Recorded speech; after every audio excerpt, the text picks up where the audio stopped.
Hey everyone, and welcome to this explainer. Today, we're jumping straight into a truly fascinating concept from Dr. Charles Barr's groundbreaking book, Performance Enhancing Music. This book is an absolute must-read because it completely flips how we view music, taking it from just, everyday entertainment and turning it into a literal biological tool. Get ready, because we're going to learn how to actively upgrade our own biological hardware using something you probably already interact with every single day. So I want you to think about this for a second. What if the ultimate performance enhancer is already sitting right there in your pocket? We're talking about a completely legal, side effect-free superpower. It's something we interact with constantly, but honestly, if you're like most people, you're probably misusing it completely. Okay, let's dive into exactly what this is. PEM stands for Performance Enhancing Music. Dr. Barr defines it as music that is deliberately designed, selected, or sequenced to improve the human condition. I want to really zero in on that word deliberately. That's the absolute crucial difference here, between just having passive background noise playing and actually wielding music like a precision tool to shift your physical and mental state. Here is our roadmap for today's explainer. We'll look at the accidental soundtrack of our lives, your brain on music, the science of the beat, how to gain a 15% physical edge, and finally, building your own PIM toolkit. Let's get to it. Section 1. The accidental soundtrack. From passive to deliberate. Think for just a moment about how you consume sound throughout your day. Is it intentional, or is it just kind of whatever happens to be playing? On the left side here, we have accidental listening. This is the background noise at the grocery store, or maybe an algorithm just spoon-feeding you random tracks. When we do this, we are leaving our physiological state entirely to chance. But on the right, we have deliberate listening. This means purposeful selection and timed application.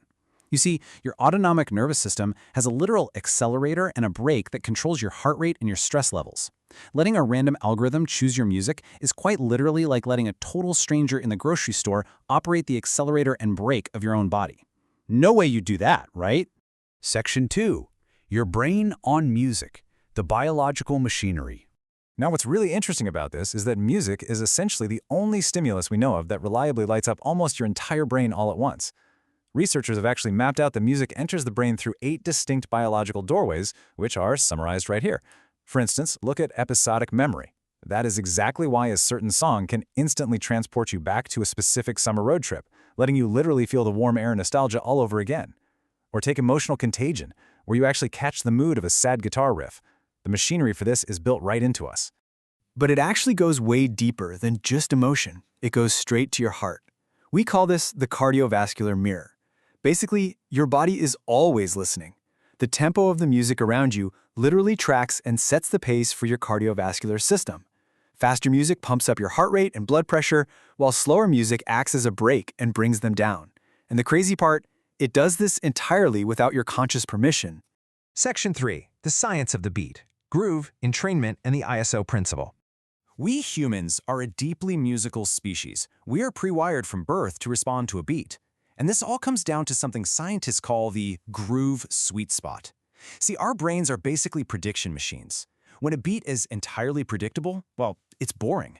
When it's totally chaotic, think of a really wild avant-garde jazz solo, it's just uncomfortable. But right there in the middle, optimal syncopation is where the magic actually happens. Your brain gets a tiny neurochemical reward for guessing the beat correctly, mixed with just enough surprise to keep it hooked. This inverted U of complexity is exactly what forces your foot to start tapping before you even realize you're doing it. And when that beat really locks in, you experience something called entrainment. This is when your brain actually synchronizes its own neural oscillations to an external musical beat. The rhythm essentially becomes an external clock for your brain. It organizes your scattered attention, it smooths out your physical movements, and honestly, it's been used for millennia to synchronize massive groups of human beings, from marching armies all the way to dancing crowds.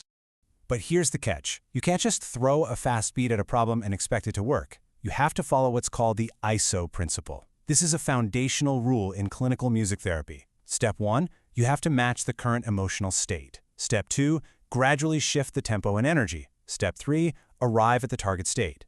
Think about it. You absolutely cannot cheer someone up with super cheerful music if they're grieving, right? It just isolates them. You have to play music that matches their grief first, genuinely meeting their nervous system exactly where it is, and then slowly, gently walk them toward a better state.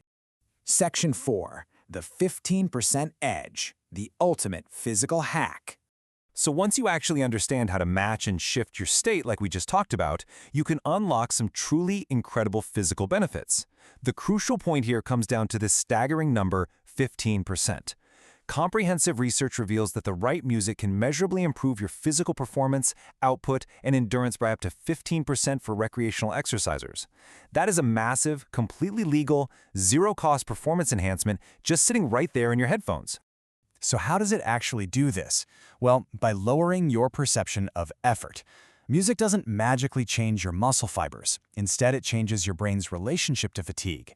See, your brain has a protective governor that tells you you're exhausted long before you actually hit your true physical limits. The right music distracts that governor and lowers your perceived exertion, which basically allows you to access all this extra physical capacity you always had but simply couldn't reach. Now, to capture this 15% edge, you have to intentionally phase your playlist. Step 1, the warm-up, needs a building tempo, around 120 to 130 beats per minute. Step 2, your peak effort. Well, that's where you deploy your absolute highest tempo tracks. Step 3 is a descending cooldown. But listen, here is the most important rule of the whole shebang. The music must be something you personally find highly motivating. A generic optimal workout playlist on an app just won't cut it. It has to be music that literally moves your soul. Section 5. Building your PIM Toolkit. The Daily Architecture.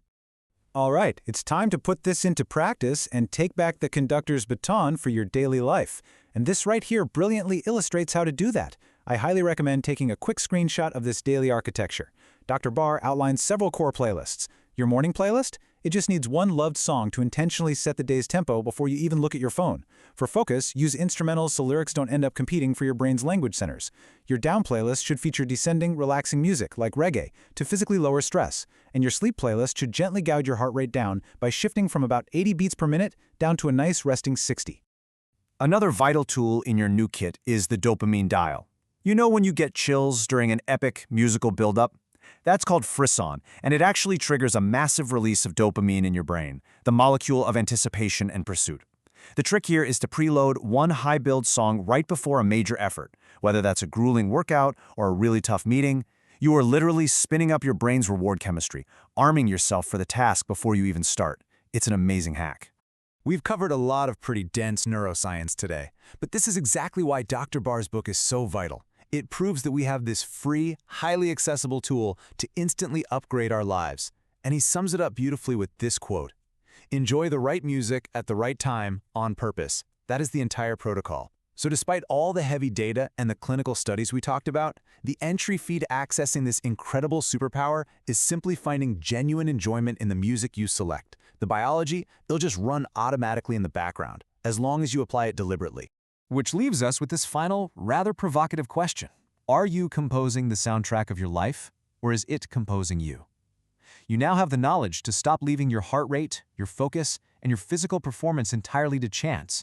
So take back the baton, start listening deliberately, and go build your playlists.